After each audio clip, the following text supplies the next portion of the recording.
Welcome back to Our Present Future, Explorations in Regeneration. This episode is with Bárbara Leão de Carvalho. Bárbara is an ecologist, entrepreneur, impact investor, teacher, and author. In this conversation, we discuss the state of the world, regenerative projects and aligned sources of capital, and how the role of marketing and communication is evolving in these spaces. Bárbara has been and is involved in many projects with great impact here in Portugal, and she views her function in the ecosystem as a bridge builder. I hope you enjoy this conversation with Bárbara Leão de Carvalho.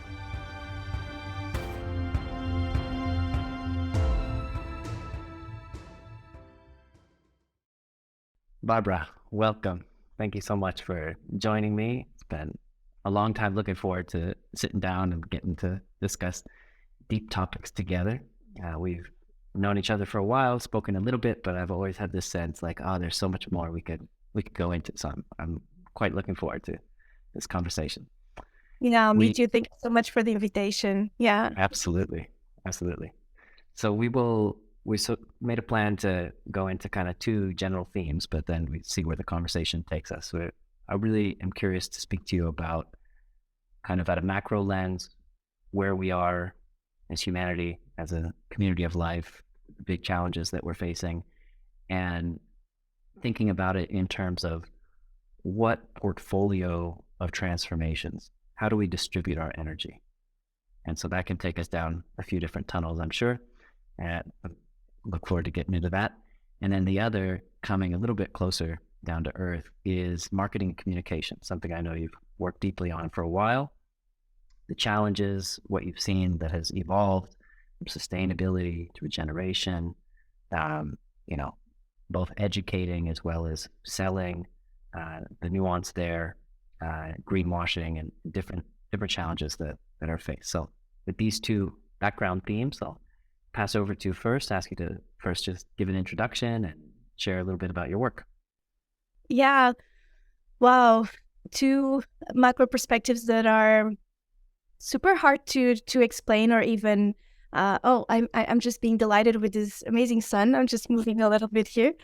So I'm Bárbara. I consider myself an ecologist at heart. So I've been devoting all my life to just being open to see what is needed in terms of infrastructure in Portugal. I work mainly in Portugal. And yes, I've been using tools of marketing or of management, basically working with money towards something different, which I never expected I would be doing anytime in my life.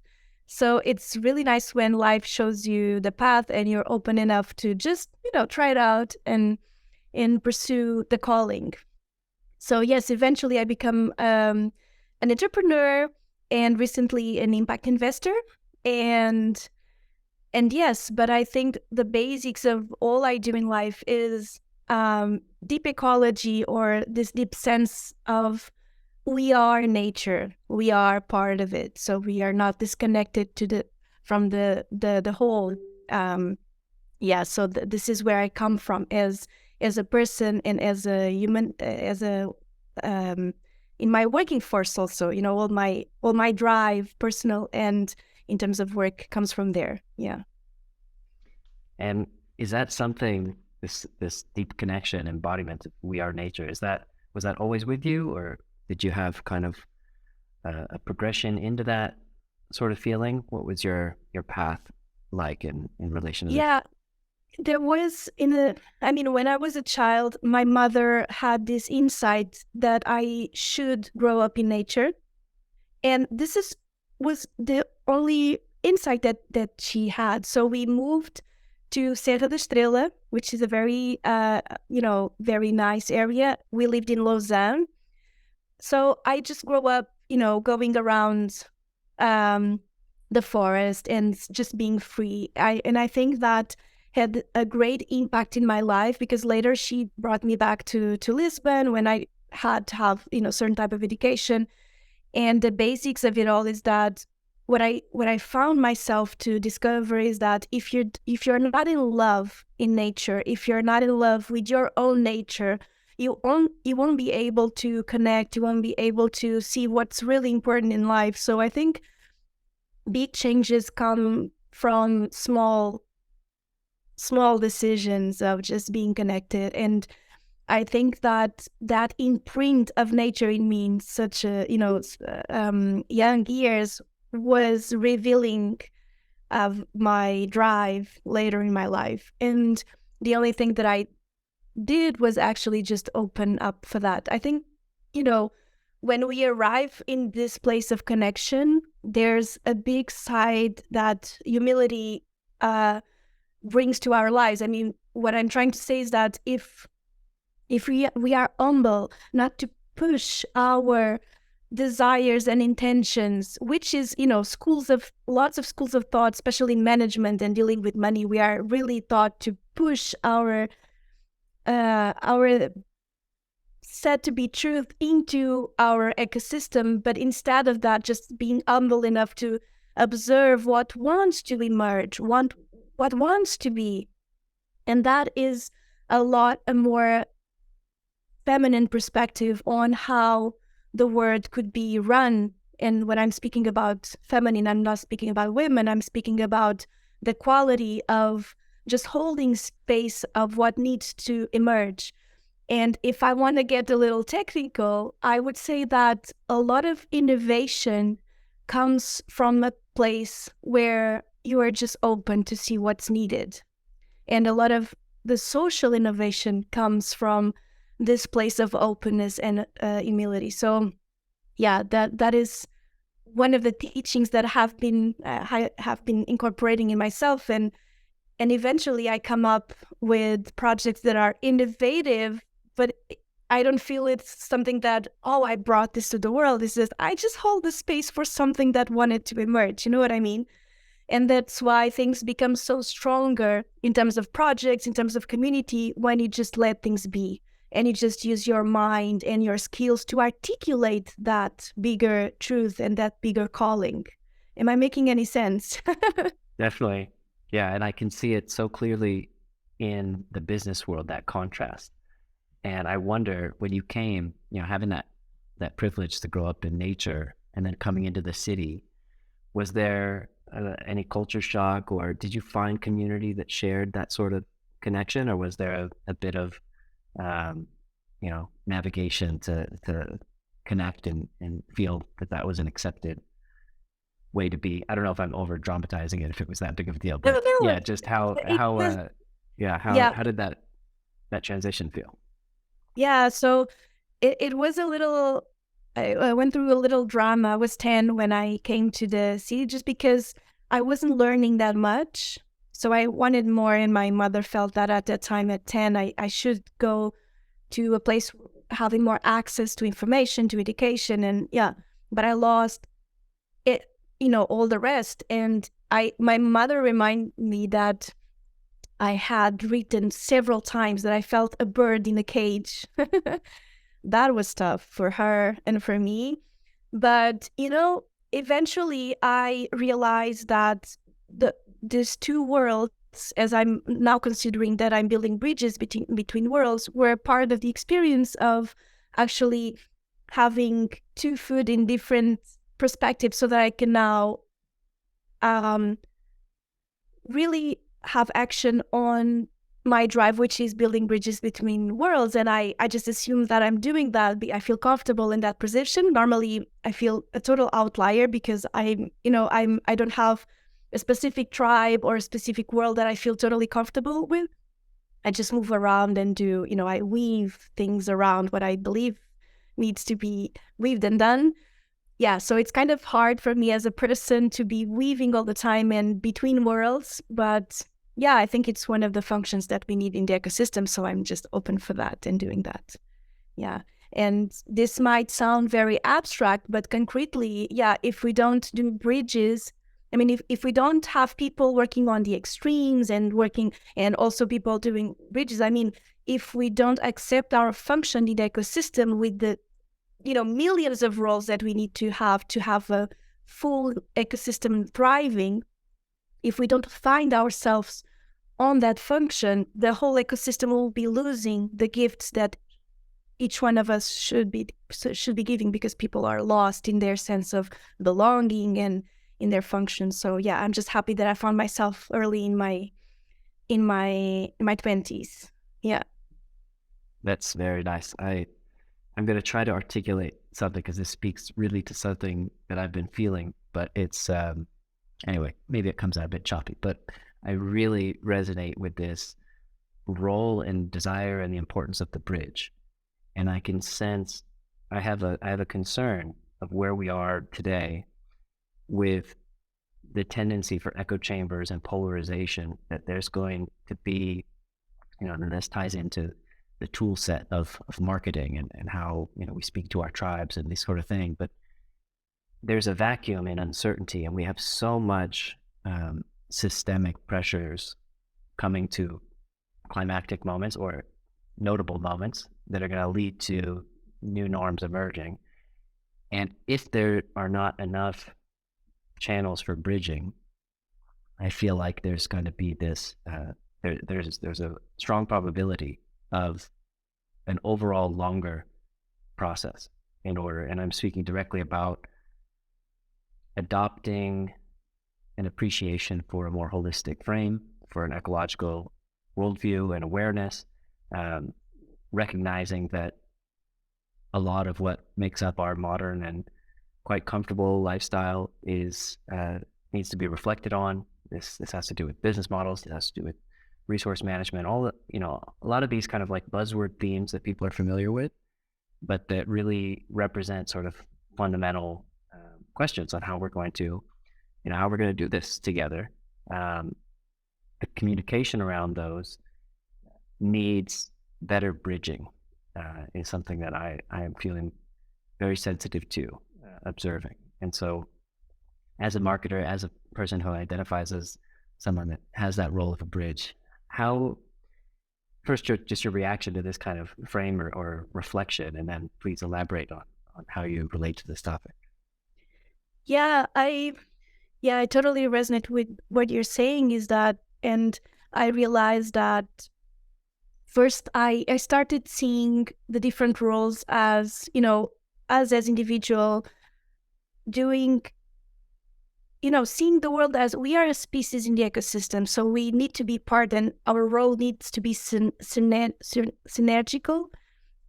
We need to bring some synergy to the ecosystem. I mean, if we are not conducive to life, we are not being a species that brings evolution in the biological and in a spiritual way. So I really believe that if we don't decide to be this individual with a role that is conducive to life, we're not going anywhere. And there's there's this, I have this sense that we have been, I will be a little hard using this word, but I think we are being a little, a cancer cell on the ecosystem. I mean, there's even a correlation of how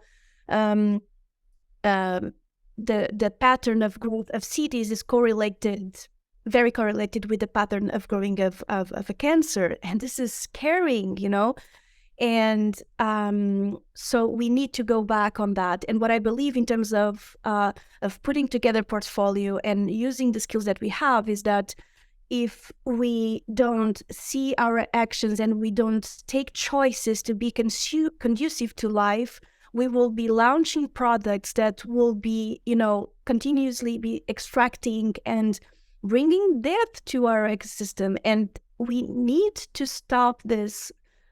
We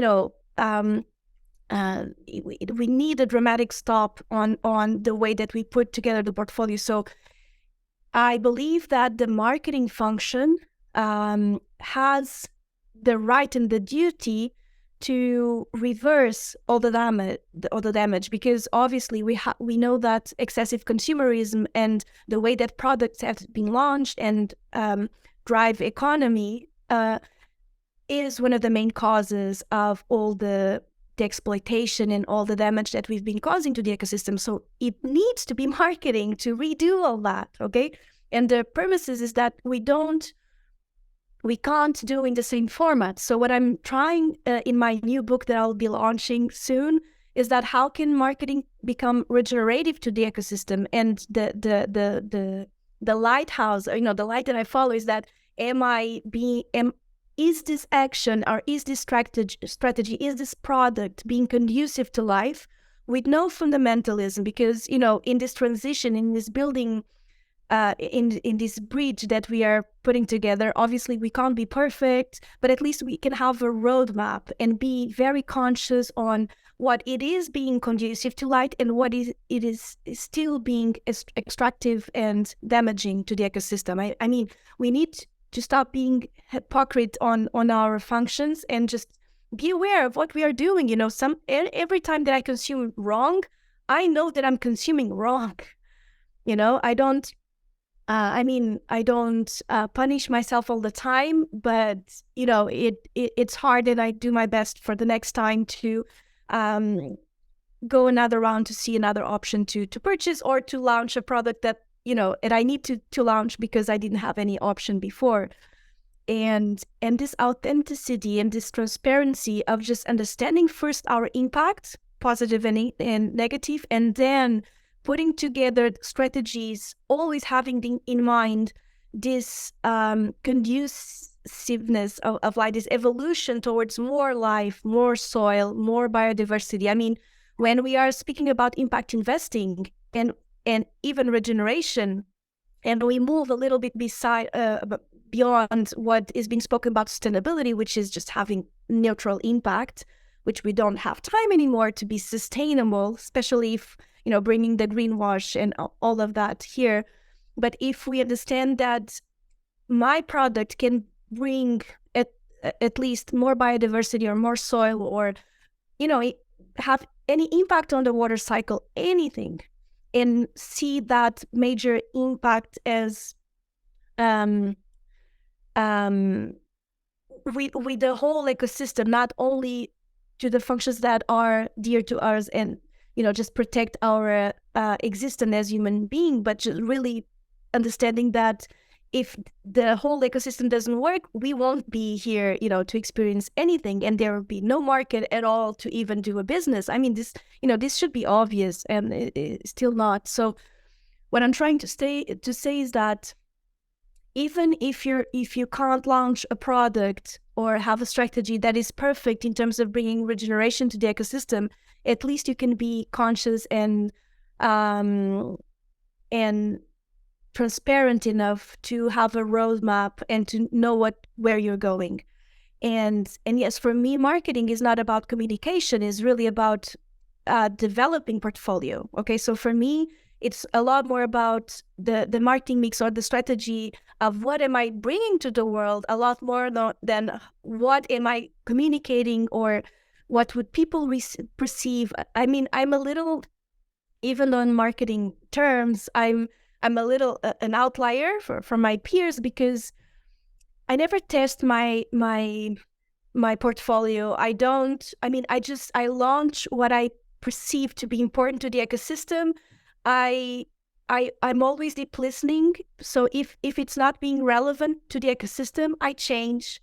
It's not about what I want to bring, but always what I need to be listening to, what is relevant to the ecosystem so that it can be conducive of life. So, and I think that when you are in this process of really understanding what's needed to the ecosystem to flourish as a whole, not thinking about competitors or anything, like I don't resonate with that management language at all.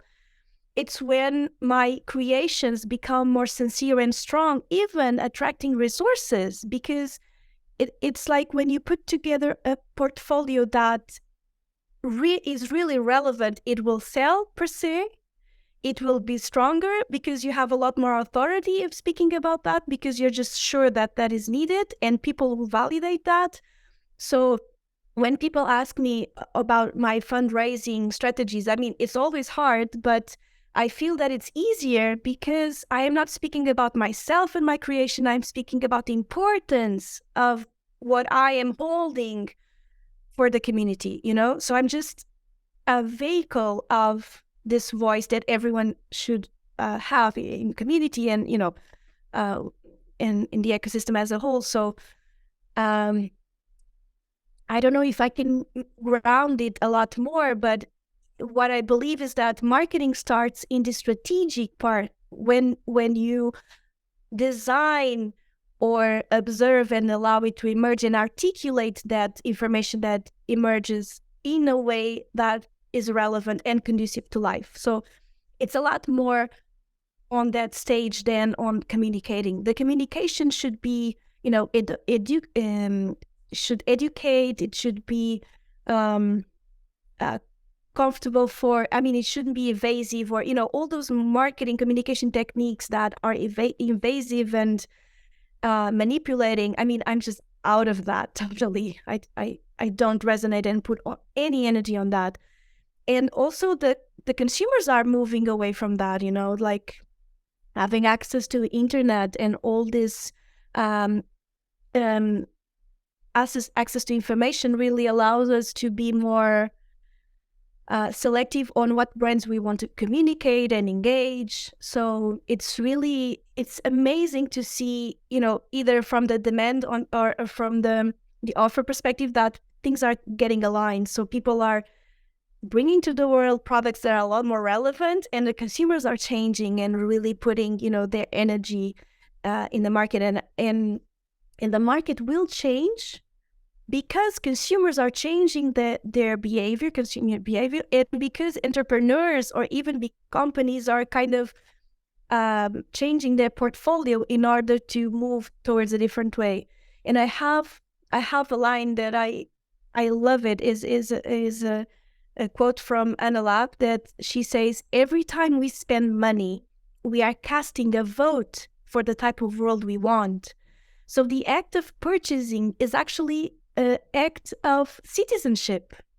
Like you can really change the course of the economy if you as a consumer, as a person, decide to put your money into real economy, the local producer or whatever, and not in other places that, that will be speculative or, whatever. So it's really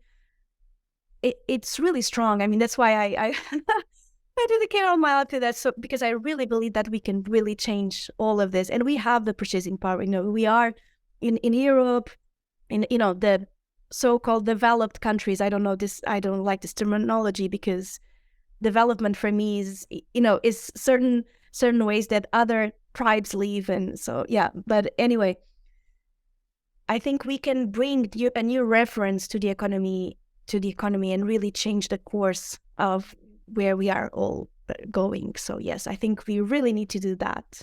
Yeah.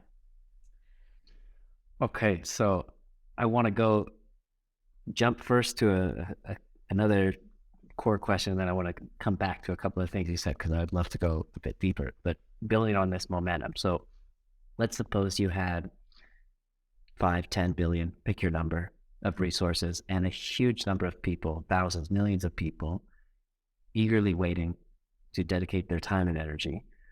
How would you begin to structure a portfolio of types of projects, public, private? Where would you distribute the energy? Yeah. Well, I'm going to answer with the first thing that, came to my life, my head and my heart. The first word is rewilding. Okay? Like totally. So if a project will not bring forest back to the forest, it will always be incomplete. So what I would do is totally direct resources to projects that have rewilding components and probably co-housing, like, the type of projects that bring people back to nature so that they can have time and space to connect and to transform themselves while giving back space to nature in a rewilding manner, not in a very controlled forest project kind of, project like that.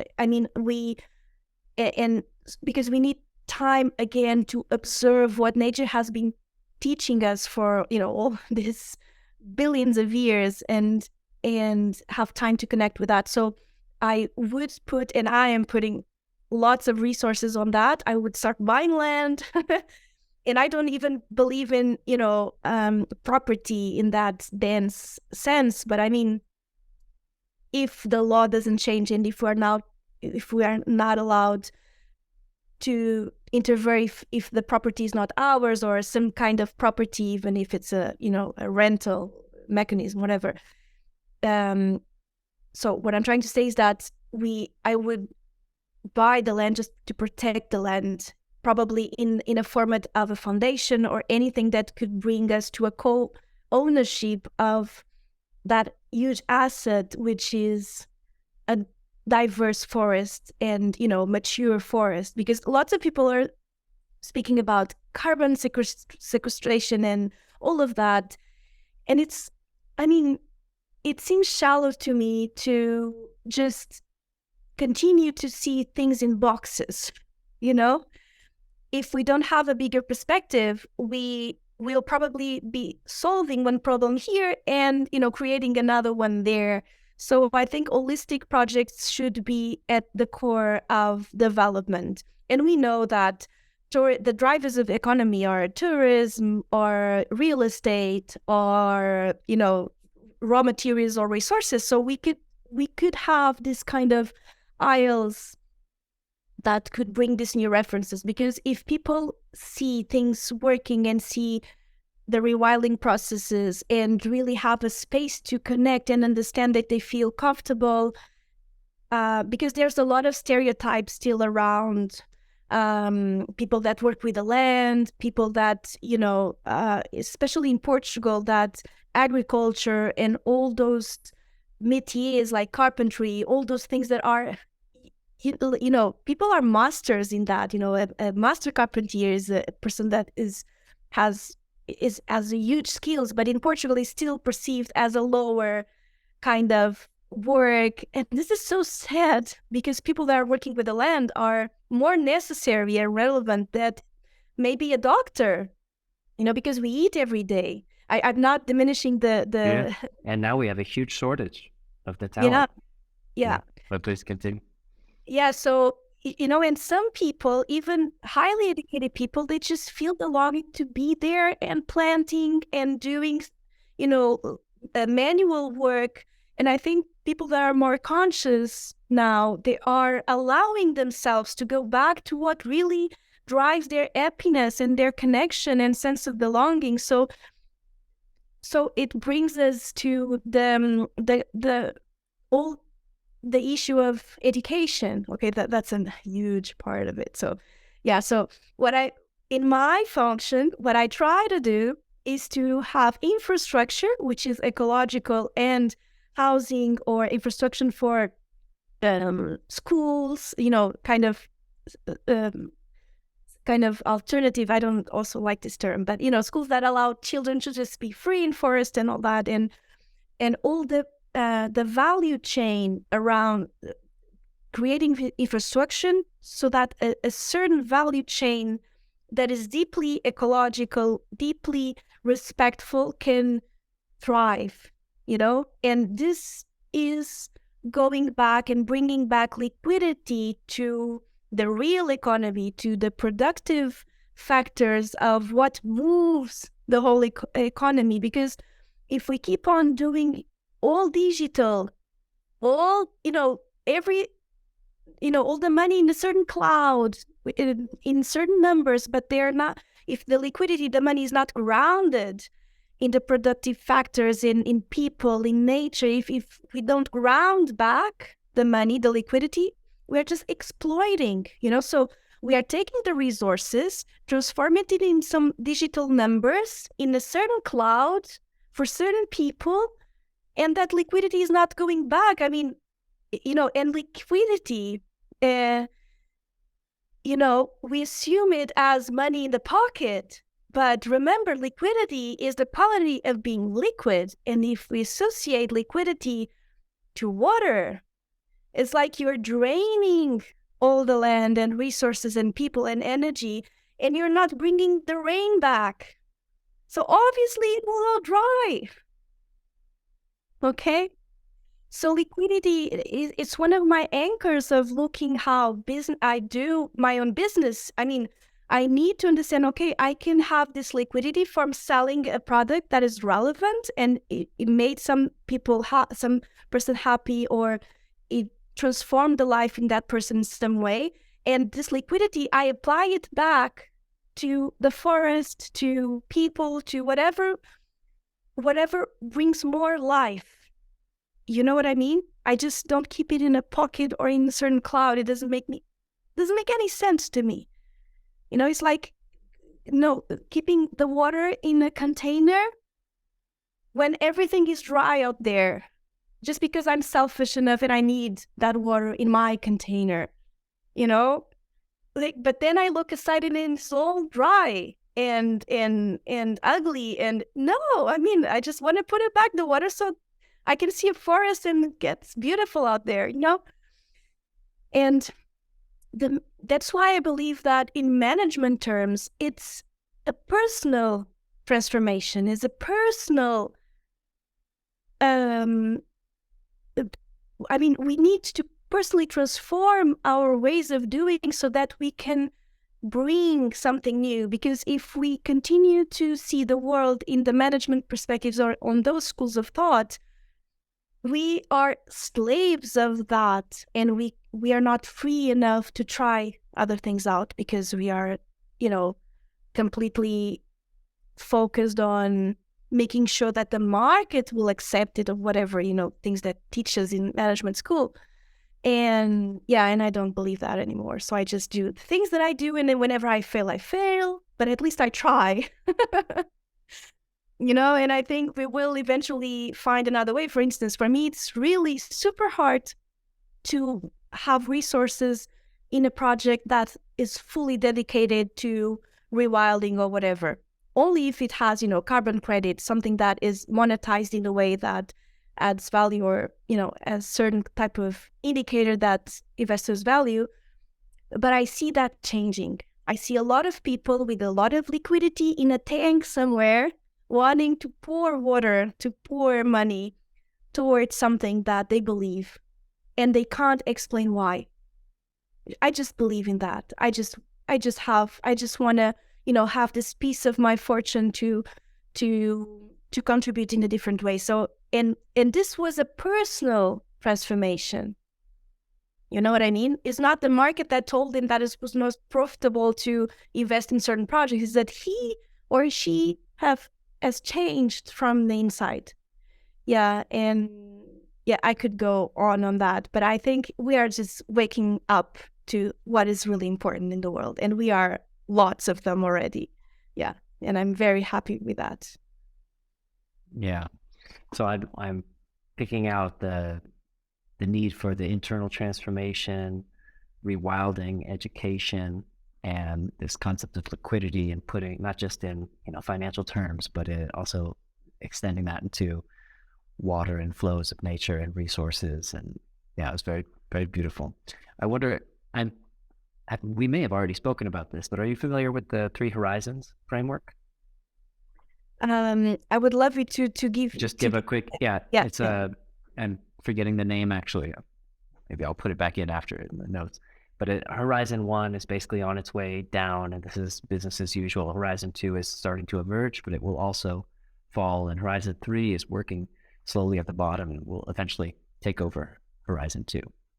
And so thinking of where we are now, looking for, okay, there's enough people acknowledging we really need to get on it as fast as possible for rewilding and restoring the water cycle, because it's, you know, compounding problems with droughts and fires and all of these things.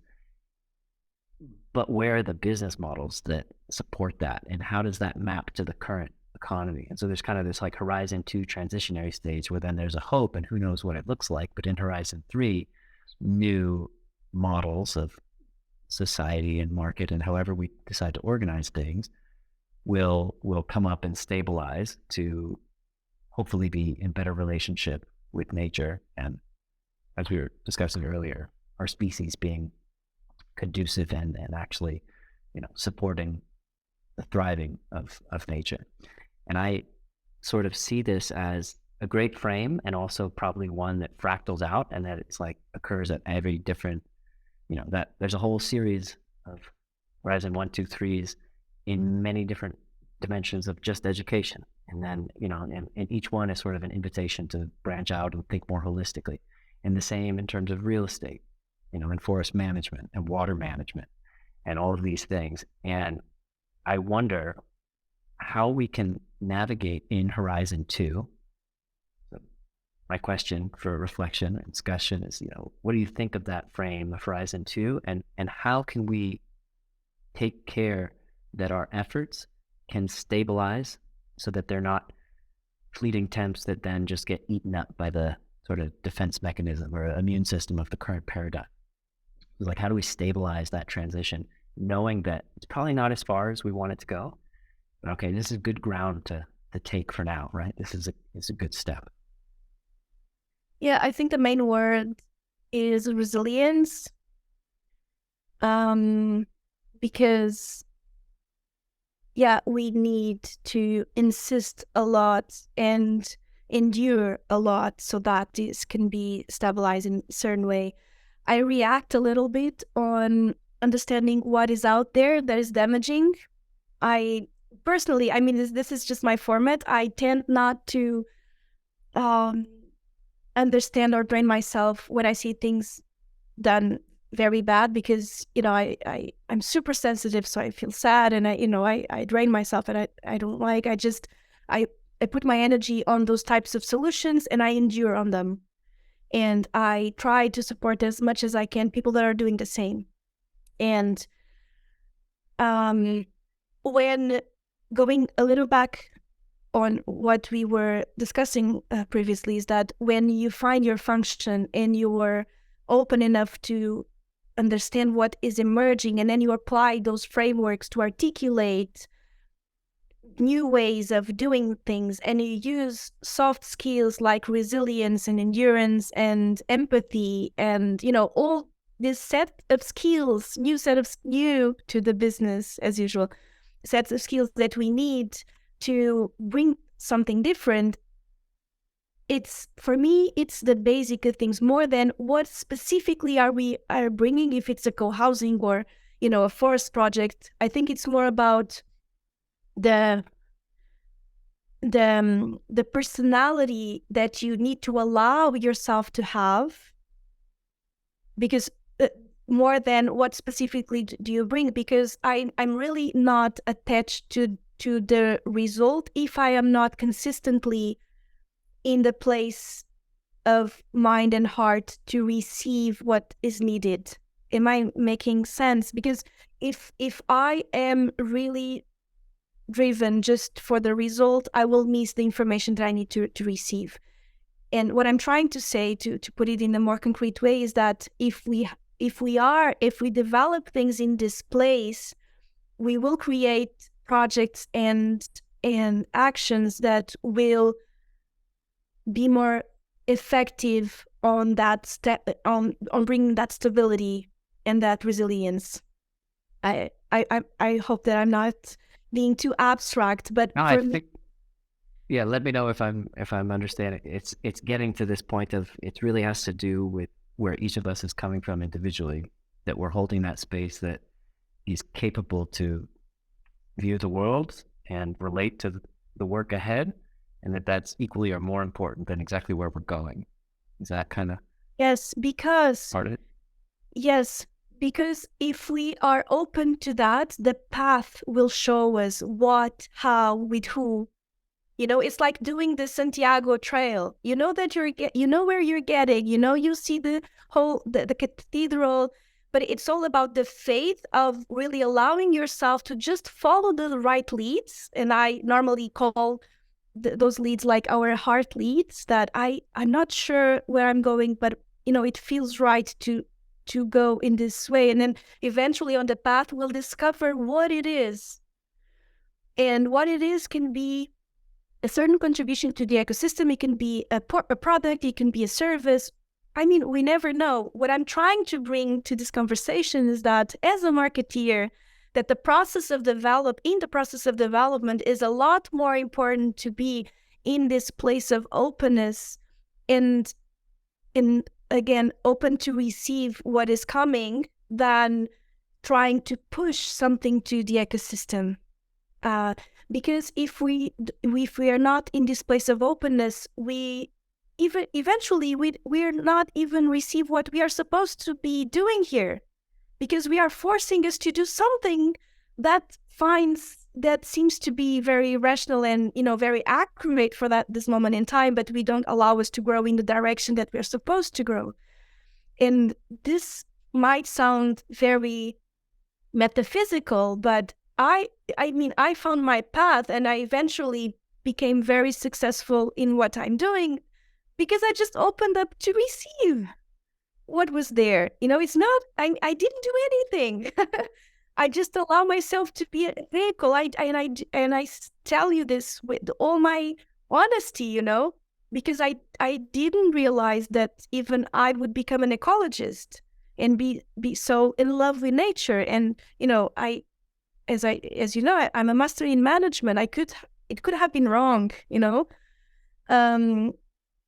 yeah. So and this is what I work when I'm in my head of educator, is what I try to work a lot more than the articulation itself, because people are bright. When you just know what you're doing in your heart, you just need to apply your mental set skills to just articulate what you're doing. So I totally believe that everyone will be able to articulate what comes if they allow them before to receive the bigger picture. Yeah, I don't want to insist a lot more in this point, but I think this is the turning point of really, Yeah. I think driving. if you'll stay in it a little bit longer, I'd love to just explore a little bit, because I think Yeah, sure. it's super well. One, and I'm gonna come back to where we are right now, but one point that comes up for me is there's this real common um, position, I would say, or belief that you start with your personal growth, and I think that's kind of an exaggerated. Well, start first with yourself, then start changing the world. I think there's like deep value and wisdom in that, and that there's also um, a challenging interpretation that can lead people to not engage with civic or environmental or any of these actions. And going down that path of personal growth, it's never ending, right? You're always at the frontier of your unfolding your relationship with yourself. But there are, you do start to see other travelers, and okay, I think we've got at least some common world viewing, or we've gone through a few stages that make us feel a deeper sense of alignment. And so that on one side there's like, if you're not yet on the journey of personal growth, perhaps you're not seeing the world in a way that's fit to make good decisions. Yeah, I think is like one of the interpretations.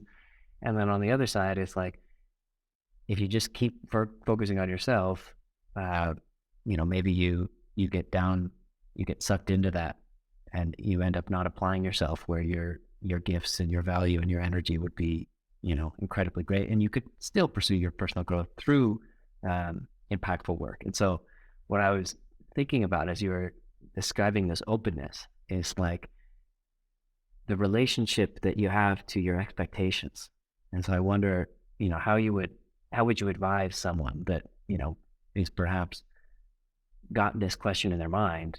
I know I have a lot to work on myself, and as I get deeper into this work, so many of the, wise elders are telling me, focus first on this and this, and that's leading to, my introspective side of personal patterns and all these things, but remaining open. So, we can even apply the portfolio lens. How would you advise someone with this set of reflections to keep open, but also keep persistent? Yeah, that was kind of a mashup kind of frame, but Yeah. please take it away. Well, I observe that there is a perception that personal development should have an objective, should get us somewhere. So I observe a lot of pressure even on people trying to find their purpose, their place of belonging. So I observe a lot that pressure on themselves to get somewhere in that process. But yeah, as you were saying, it's not about the place that you get, but the path that that you walk on, and the baby steps that you do towards that. And for me, my personal journey, I started, I didn't even know where it was taking me, but I was in a deep, in my 20s, I was in a deep sadness. My first love sadness. I was 2 years in a row in a very difficult situation, and I was so sad that I couldn't stand being with myself. So I forced myself to just walk or run. I love jogging in the forest. I was living in a habit at the moment, just for half an hour, And so I would force myself just to go out there and do a little jogging. And eventually that half an hour became 1 hour, and then it was a trail and whatever. And that gave me energy to bring another layer, which is super important, which is curiosity.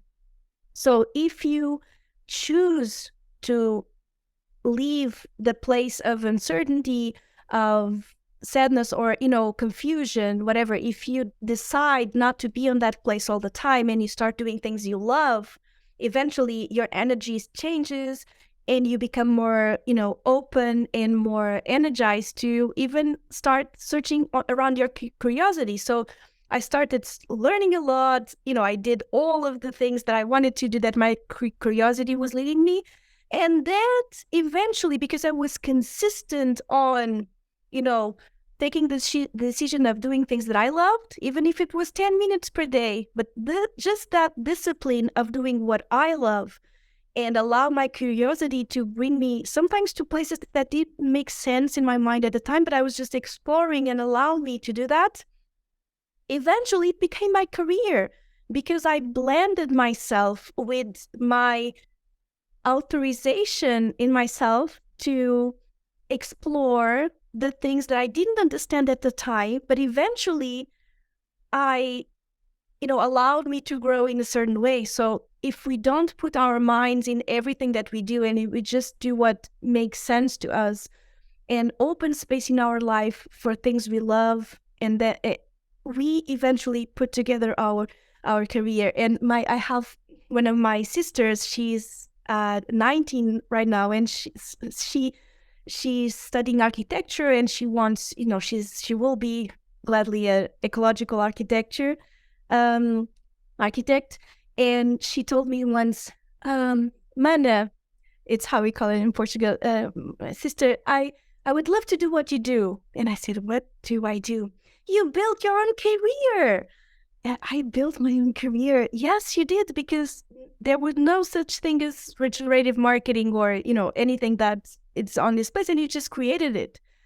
And I looked at her in her 90s and I said, yeah, I didn't realize that just doing the things that I personally love would lead me to contribute to the world in a certain way that brings me resources and abundance.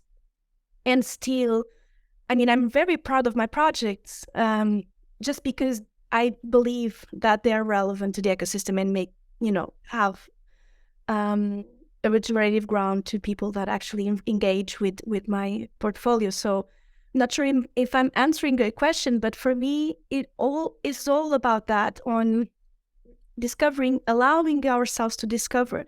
Don't put a lot of pressure of trying to reach somewhere or to design something or to push something in ourselves or in others, but really give the space for that. I took 10 years, to kind of manage myself. I think now it's even quicker because we have a lot more resources, a lot of mentorship. I am so happy for the new generations because they arrive in this world with a total different mindset, with different types of resources, because we are putting together soil for them to receive it more fertile in that sense. So I am so hopeful that new generations can even be more fast on bringing change. Yeah. That's great. Yeah. I think it connects very much to how you were describing earlier your approach to marketing, and it comes back to this. It's the authentic drive that you have, and so you follow your curiosity, you follow your passion, and then it also doesn't feel as much like work, perhaps like a career. It's sort of No, and unfolding. I don't even name it marketing what I do, because marketing Yeah. is the way that you deal with markets. So I don't believe that we should be looking at the world as a market. We should be looking at the world as an ecosystem, and the function of marketing should be to um, to work with the value chains so that abundance circulates in a wealthy and healthy way. So I don't call it marketing anyway, but I will disclose do the disclosure of the name later when I launch the book. So I'm obviously, we need new concepts, so I put together a different concept, and because this kind of view of marketing is totally obsolete. So I soon I'll probably I wish that we wouldn't be speaking about marketing anymore, because we can't work to develop markets anymore. It doesn't make sense. It's totally obsolete. And yes, that's why, biomimicry, deep ecology, and all of these new layers of thought that we need to incorporate. And I try to do a curatorship in the book that, these are the schools of thought that we didn't learn at school, and we should go through so that we can have our own decisions more informed with different lenses that we are not taught before. And I studied biology until right before university, so I had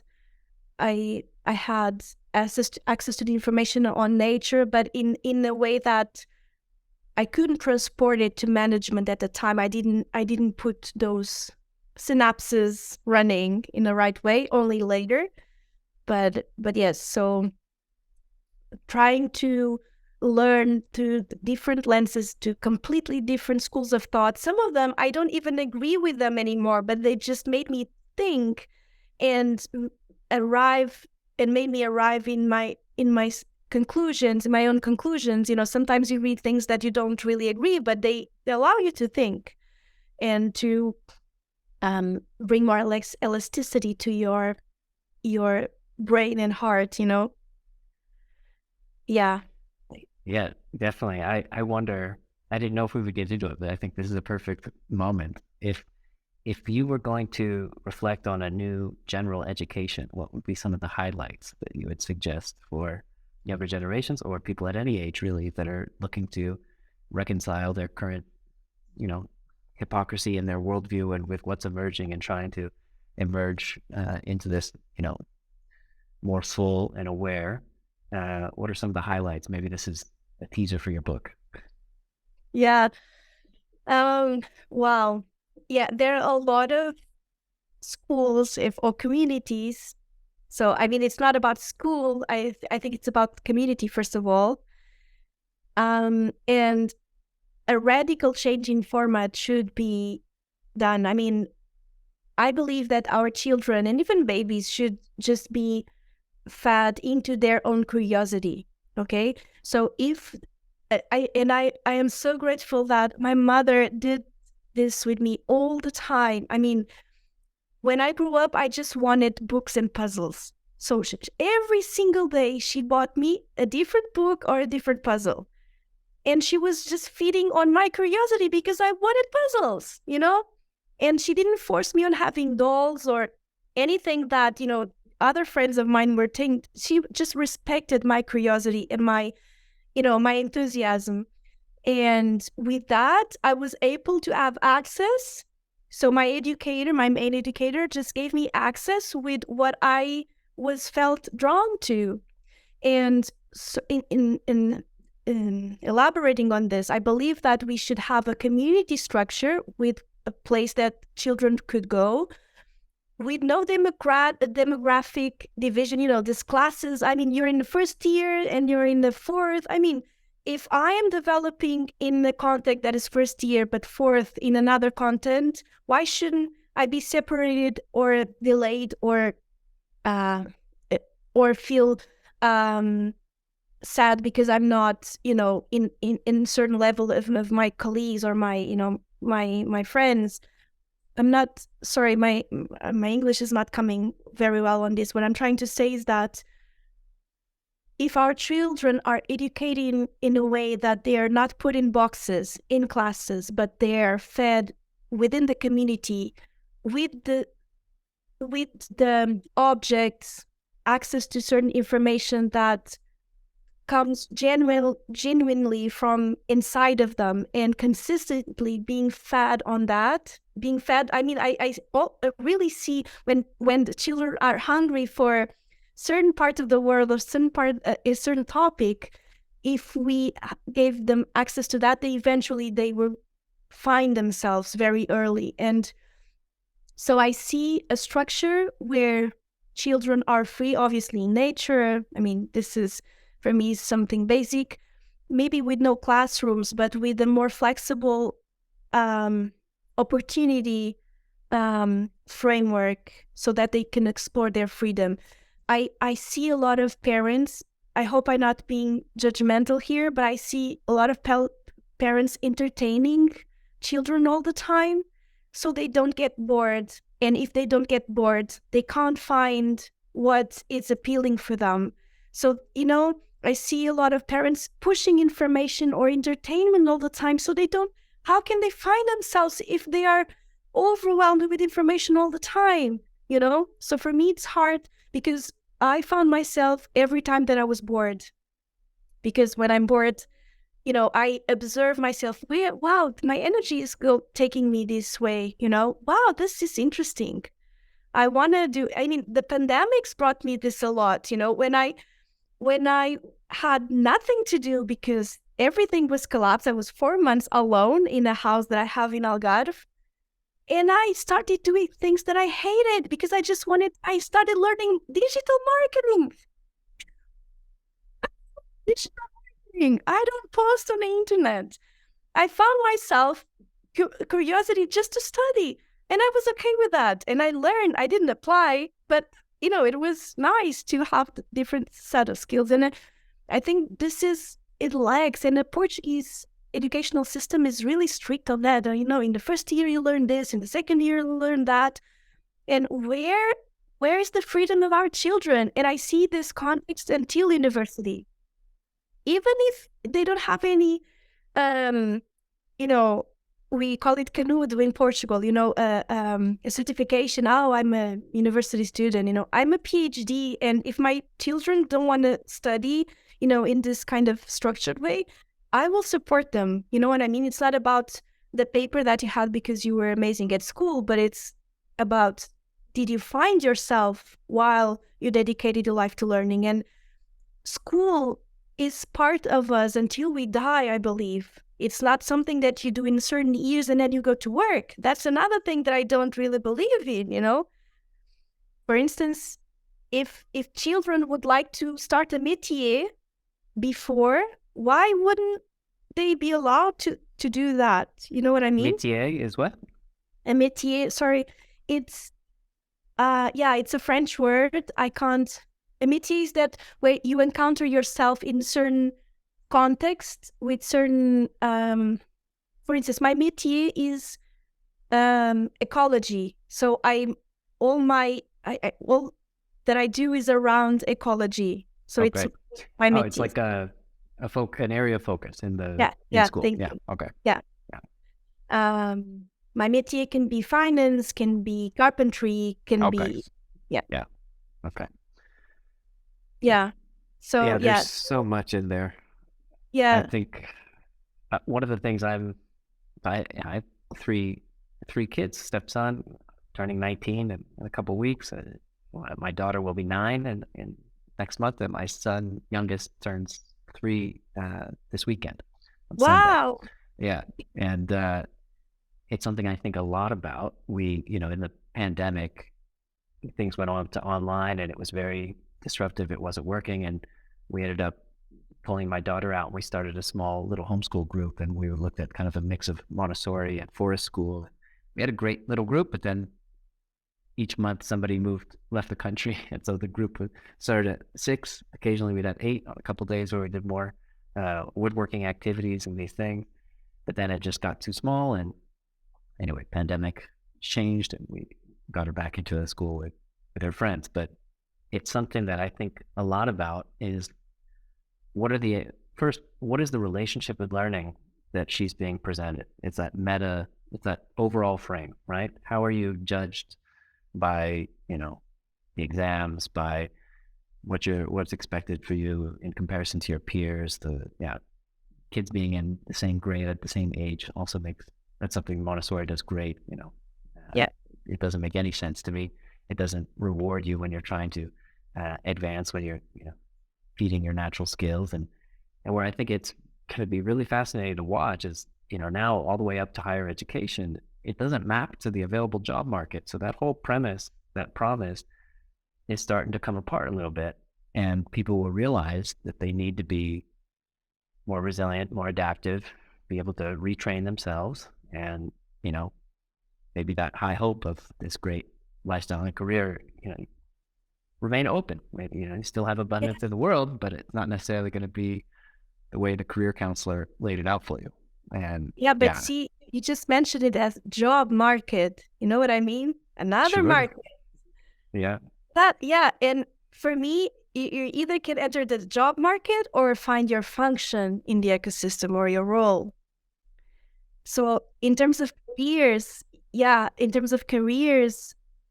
what I believe in this more in this positioning yourself with your function and eventually discover your career than putting yourself in the box so that it can fit the job market. And I was very good at that.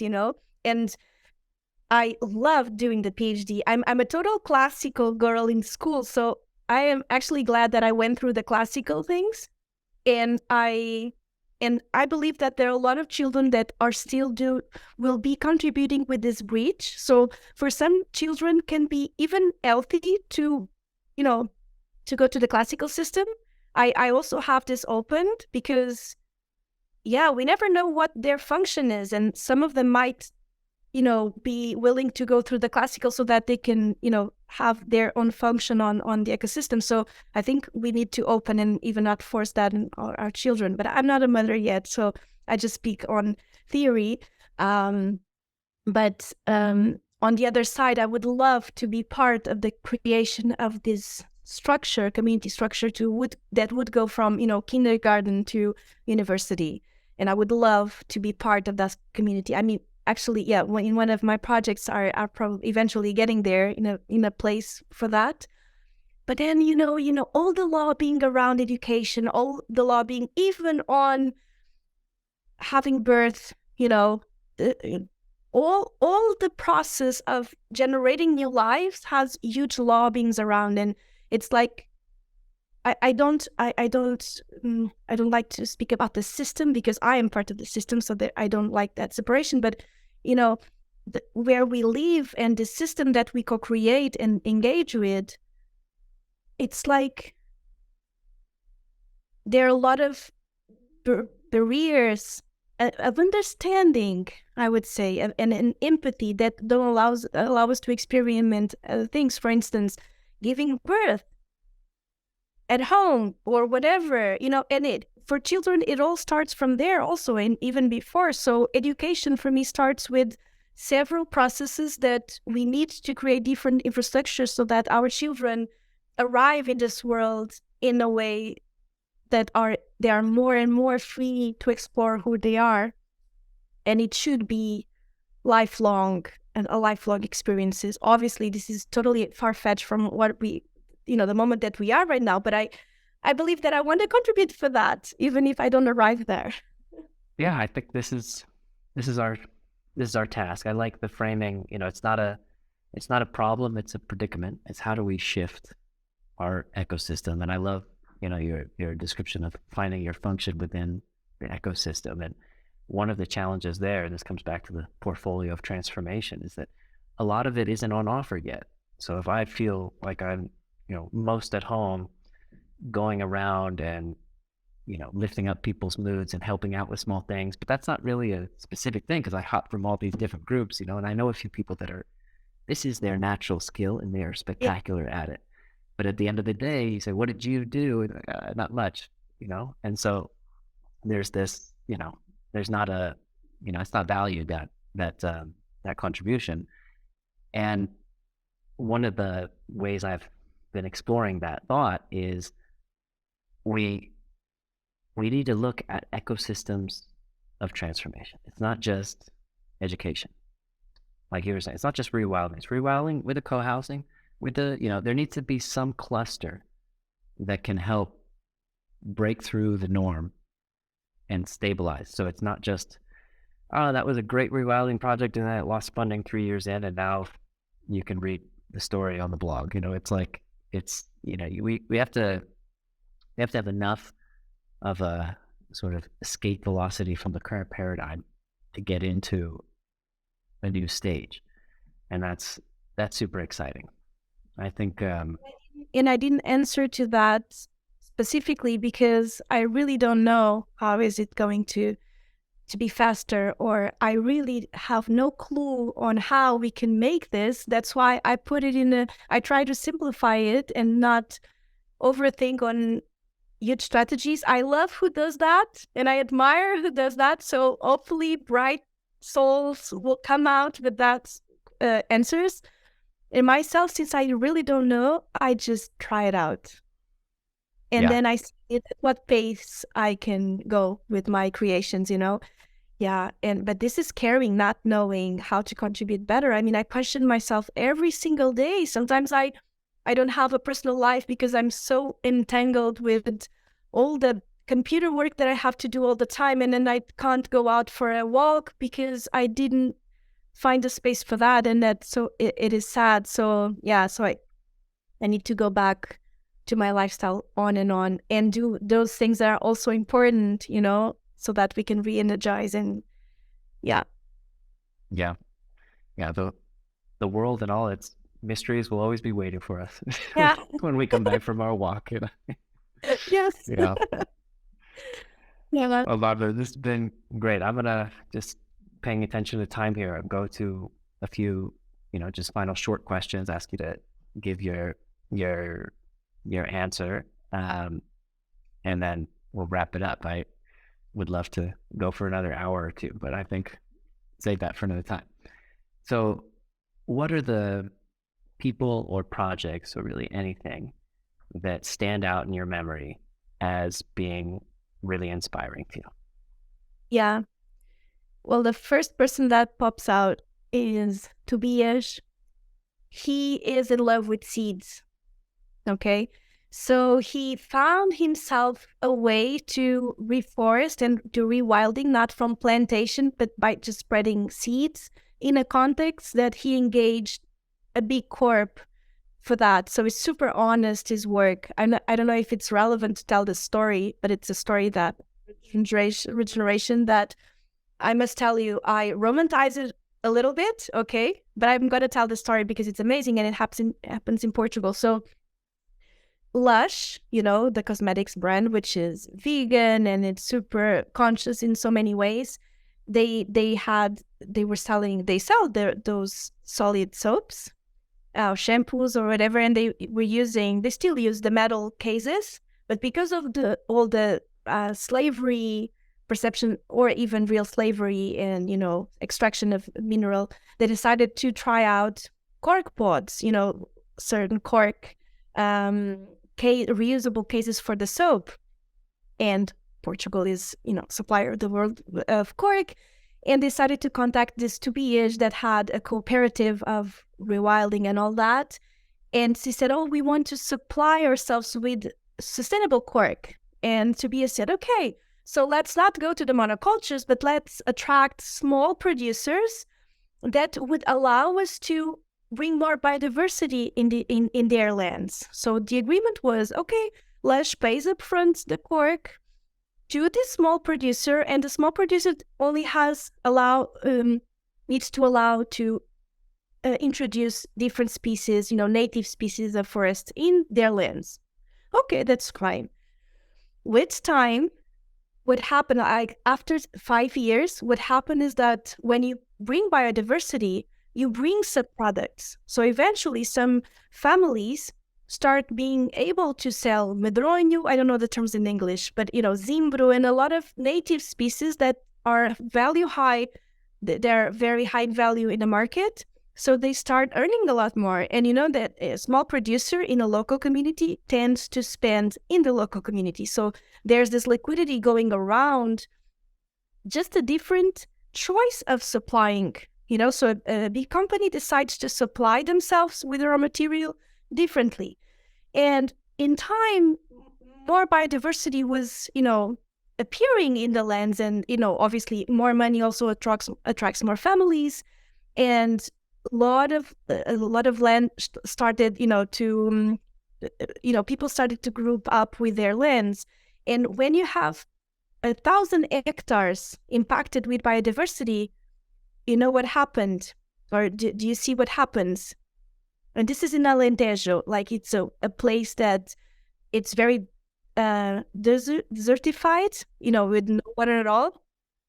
When you start impacting thousands of hectares, you start impacting on the life cycle, on the water cycle. So what has started to happen is that if you have more biodiversity, you have, more soil, you can storage more water, you can, you do a lot more evapotranspiration, but, and also you allow the rain to come more because, forest attracts rain, and it's, a full cycle of abundance that comes. And if it comes more rain, it doesn't come only to those producers, obviously it comes to the region. So agriculture is impacted, and it's where I romanticize it a little bit. So I do believe that a project like this can impact the whole region just because a company decided to source differently. And the commercial process is put in a raw material, is put on buying a raw material that is conducive to life in this sense. So a monoculture was transformed in a native forest, not a rewilding project, but part of it. More money was put into real economy. Families were thriving. Lush paid the same. And has a lot of a huge storytelling, a story to tell. And eventually, this company of Tobias, he produced the cork pots in their own fabric. So they developed that. They created labor on the area, and Lush transported the cork pots by sailing boats back to the UK, which is even a nice story. And what I'm trying to say is that if we find ways to approach the markets or the ecosystems like that this is very inspiring for me. So Tobias' case is like, and he's an amazing human being, and he was doing a visit in Bioville a long time ago, and he made me look to the 55 hectares that we have there. They were devastated by fires before, so we don't have lots of trees in Bioville. And he told me, see, you have there 60 years of regeneration and a pool of biodiversity that is needed everywhere in Portugal. And I didn't see that.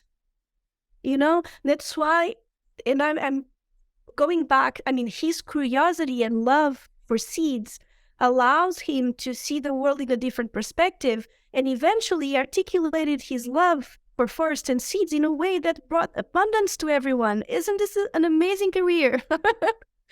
And even an amazing way of doing sourcing and having our responsibility in the world as a company, and the story that it can raise. Yeah, so every project that, for instance, Alfredo Cindy with Eduardo Freixo do Meio, he's one of our elders, it's like a wise person. I don't know. I have many people. Probably I consume the time with the story. I don't know. You tell me. No, that was a great story. If you want to tell about Alfredo too, maybe one or two others. Happy to. Yeah.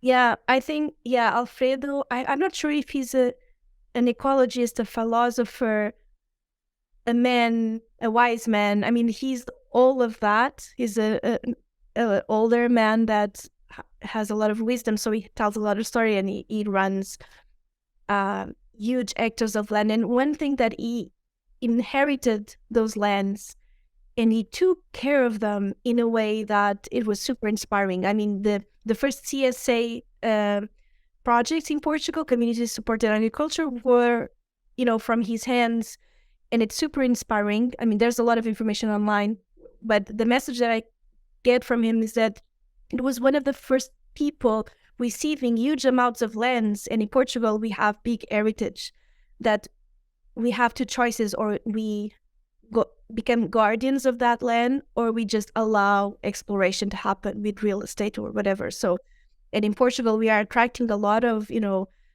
broad investment. And if we don't protect what is ours, even if it's a foreign person, but really, respects the land as a Portuguese, we will be destroying the country, and we will be losing all our resources. So yeah, he's an amazing person for that. And yeah, Quinta de Sete Nomes, so many inspiring people. Yeah, I don't know. I think there are so many right now. It's super inspiring, the regenerative ecosystem in Portugal, and even social innovation. Yeah, just I think these keywords could allow people to go to the information. Very nice. These are Very my nice. people. I admire. Great inspiration. Great to have people in the community that keep you pushing forward. Yeah. So the next question is thinking about a leader, anybody really in a company or an organization that is sincerely looking at how they can become more regenerative. What advice would you, and assuming that they're new to these themes, they have some high level understanding, sustainability is important. We've got, we're concerned about our carbon emissions, but they're not yet into the weeds. What would be your initial advice on beginning their journey? Yeah, I would go, the accounting spreadsheet. Where are you spending the money? If it's a raw material, just understand the impacts of what you are sourcing. I mean, it's all about sourcing. And if you start from understanding what you're sourcing through the ecosystem, and then it will lead you to understand the value chain around that. I mean, if it's a company that is super heavy in a certain raw material, there's your lead, and even if it's a service company, I mean, you need computers and the digital, I mean, ecological footprint is everywhere, even in the digital world. There's huge, buildings just to store data that are consuming electricity all the time and, emitting carbon. So independently, if you're running a service or a product business, really understanding what you're sourcing the most and understanding the value chain around and the story, and eventually even going to your supplier, understanding what the impact is around that, and trying to or either change the sourcing or bring benefits for our suppliers to change their ways. For instance, when the company starts in their beginning, they try to do CSR, like corporate social responsibility. And I'm always a little skeptical of that, because you just, you bring from one side and you try to,